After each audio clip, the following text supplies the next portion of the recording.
incredible key to success in life, in anything in life. This is connected to yesterday's show. You want to speak fluently faster. You want to start and succeed with your own business, perhaps, or maybe as a freelancer. You want to be rich, maybe. You want to be happier. You want to achieve your big goals, your big dreams in life. You want to overcome fear.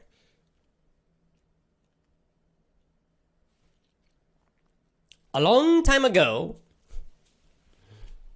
I joined a public speaking course. It was called the Dale Carnegie course. The Dale Carnegie Public Speaking Course. Dale Carnegie.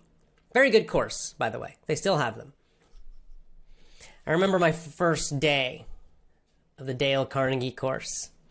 They brought us to the front of the class, and we just had one job on the first day, just introduce ourselves. Say our name.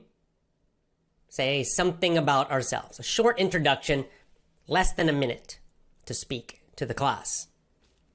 So first day of the public speaking course. I was so nervous. I remember my hands shaking. My hands were shaking. I could not control them. I could not stop my hands from shaking. And as my time to speak got closer, I remember my neck and my throat getting kind of tighter and tighter and tighter. So when it was my time just to say my name and introduce myself, my throat was so tight, my hands were shaking, that I had a very hard time just speaking for, I don't know, maybe 30 seconds. Hi, my name is AJ, but my voice sounded very strange. I'm from Athens, Georgia, and my brain wouldn't work. I couldn't think well. I couldn't think clearly about what to say. It was terrible. Terrible. So much fear and nervousness. I sat down and, of course I didn't feel very good about it. I realized it was terrible. I said, oh my God, that was horrible. What can I do? What can I do? And I thought about it and I realized, well, this is why I joined the course. I joined the course because I can't do public speaking, because I'm terrible and I'm terrified. I'm afraid to do it. That's why I'm here. So of course my first time was bad.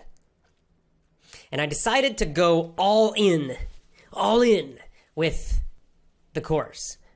I decided I was going to give all of my energy, all of my enthusiasm during the course, that I was going to give all of my effort, do everything they asked me to do all of the activities, all of the reading, all of the practice at home, and do it exactly how they said to do it. I was going to follow the instructors exactly, and to do it with 100% enthusiasm.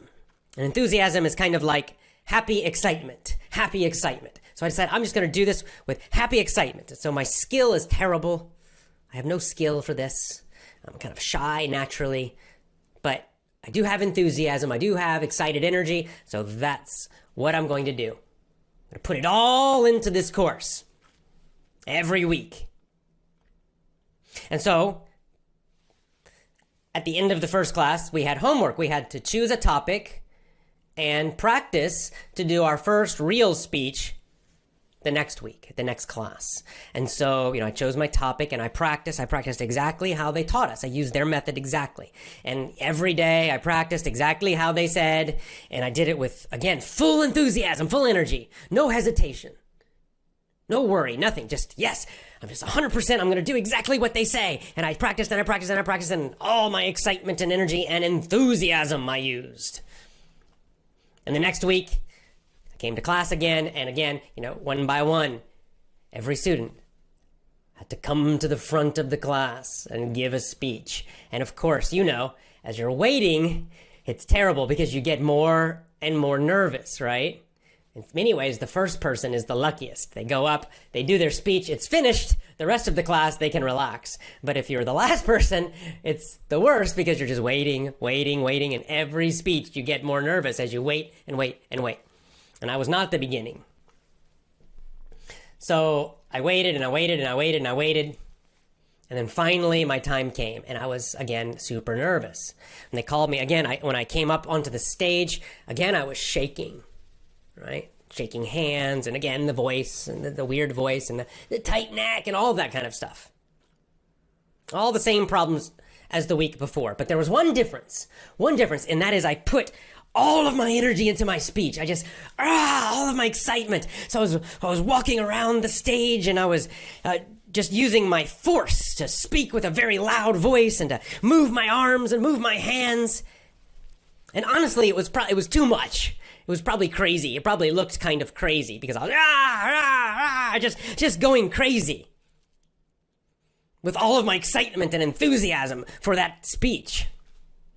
But I did it. I did it. Number one, I forgot about the fear because I was using so much enthusiasm and energy that I couldn't really think. In fact, the speech seemed to go very fast. Very fast. It's like I suddenly it was finished. Everyone was clapping, and then I sat down, and it seemed like it only took a few minutes. You know, it's weird. Like the time changes when you do these things, right? Sometimes it feels really, really, really long, and other times it can seem like just it's finished in just a few seconds. So I sat down, and at the end of the class in Dale Carnegie, they vote. They give awards. So they'll give you an award for, the best speech, for example. They give an award for the most improved. And that week, the first week, I won an award. And I won the award of most enthusiastic. Most enthusiastic. Not best. My speech was definitely not the best. But most enthusiastic. And I was like, yeah, great. Good. And that encouraged me. That kind of motivated me even more to be super enthusiastic during the course. So since I won that award after the first speech, I decided, I'm really going to give all of my energy and all of my enthusiasm every single week and do every single thing they tell me. I'm going to be Mr. Energy, Mr. Enthusiasm. And I was. And as a result, during that course, I think it was a 10-week course, I improved so much as a public speaker. My speeches got much, much better. Not super great, but, I started very, very low. So by the end, much, much better. In every speech, I was super energetic. And again, probably too much, but, I needed it. At that time, I needed to be too much. Too much enthusiasm is okay? Too much enthusiasm is fine. When you become good and later, you can kind of calm down a little bit. But in the beginning, when you're afraid, when everything's difficult, when you're not sure, just use all of your enthusiasm. There's not enough, okay? Too much is okay. Too much enthusiasm is great. It gives you power. It gives you so much power and energy to succeed in anything. And so I learned that, I learned a lot from that experience, and I learned especially that, enthusiasm was a kind of superpower to overcome difficult challenges and especially to overcome fear and doubt. Success in life, in anything in life, it goes to the bold and the enthusiastic. Those are the people who succeed in life. At anything, at business, learning English, sports, anything else. The bold and the enthusiastic, right? The people who are happily excited about things and have a huge amount of energy for something. They succeed. The people who overcome fear and just go forward with 100% energy. No hesitation, no doubt. They succeed. They get the biggest success.